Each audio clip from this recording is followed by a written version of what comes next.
Okay, so today we're gonna make a yeast bread, and this is a bread that requires some rising time. It produces just a really good texture in the bread.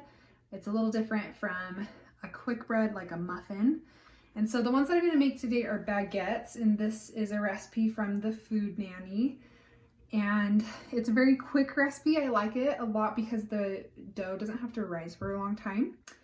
And it's just really simple. So to start, I have all of my ingredients measured out, which is really useful with time and cleanup. It just, even though it might seem like it takes extra time, it just makes it a lot less of a stressful process. One tip just to start, always read through your recipe because, for example, in this recipe, it shows you everything you need up front, but only on one of them does it say divided, and we really want to pay close attention because I'm not just going to throw all of these ingredients into this bowl. I'm actually going to use them at different times. So first, whenever you're making a yeast dough, and I'm using active dry yeast, and when you're using active dry yeast, you want to let it bloom. So in the recipe, it says to add in a small bowl half a cup of water. So here I have all of my water to measure out. So what I'm going to do is just put a cup in here because I'm going to use that later, and I'm going to know that that's a cup. I'm going to take my yeast and I'm going to just put it in there. And then I have 1 teaspoon of sugar in each of these, and this way I can just dump that in. And then you're just going to mix that around a little bit just to kind of submerge it. I'm using a dough hook here, which honestly doesn't work very good in this tiny little thing, but it's fine. And then I'm gonna let that do something called blooming. So I'm just gonna let it sit to the side for a second. And I'm gonna know it's bloomed when a whole bunch of little bubbles have come up, and the sugar is actually helping that to bloom quicker. In this bowl, I have a little over 2.5 cups of flour. And with bread, because it depending on your environment and how humid it is, how much moisture is in the flour, that can really affect how much flour you're going to need. So starting off, I'm not actually going to put all of this flour into my main bowl that I'm going to use. I'm probably going to use maybe 3/4 of it just to start. So it's okay. There is a lot of things with bread. You kind of have to touch and go, and that's totally fine. It's a learning process. If your first baguette that you make or first loaf of bread you make isn't perfect, that's okay. You'll get used to what your dough is supposed to look like. So I'm just gonna go ahead. I have some really coarse French salt here, which I really like to use in bread. It just gives it a really nice flavor. And then I have the rest of my sugar, which honestly, you probably could have put that in the yeast, but that's okay.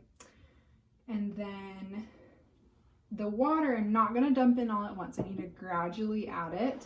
Same idea as we just wanna make sure our flour looks correct. This is actually starting to bloom pretty quickly. I probably won't even let this sit for 5 minutes because honestly, it looks good. So I'll go ahead and just add this. And already I'm kind of looking at this and I'm like, okay, I'm gonna add the rest of this flour, and then I'm just gonna decide how much water to add based off how this is gonna look in a second. Okay, so obviously this is very dry. So let's add in about half of our water, and then we're gonna mix. And the dough hook is really nice because you can mix these really, really thick doughs like this.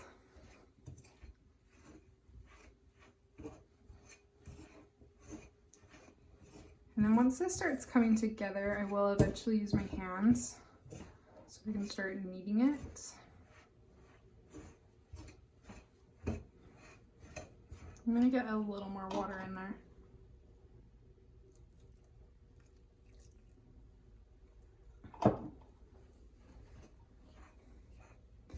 And the nice thing is, if I add a little too much water, I can just add in a little more flour. Obviously, you don't want to go back and forth too much because then your sugar and your salt ratio will be a little off. And so we just wanted to get just a tiny bit at a time. So now this has come together pretty good, so I'm going to go ahead and knead this. Always use clean hands. Make sure you're washing before you're touching your flour. And that's just going to come together really well. And what it says in the recipe is to just briefly knead it until it's smooth and elastic. And it says to turn it out onto a surface. Honestly, I really like to just knead in the bowl because it reduces a lot of mess and it comes together fine. But that's up to you. You definitely get a lot more space doing it on a countertop. And you probably avoid things like that. Okay, so now I've kneaded my dough. It's pretty smooth. And it has a really nice texture. It's not super squishy, it's not super sticky, but it's not really dry. And it's just exactly what I want it to be. So now in the recipe, I can either do this into 4 small baguettes, or I can do it into 2 large ones. And I actually have a baguette pan that I'm going to use today just to kind of keep their shape a little bit better. And I'm just going to do 2.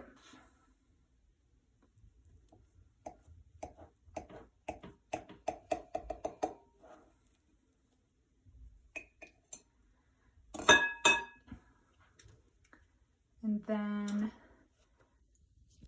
just going to fold this over itself once.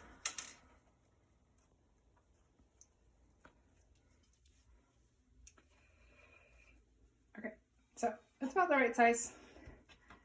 Try to keep them pretty even throughout, and make sure you spray the pan.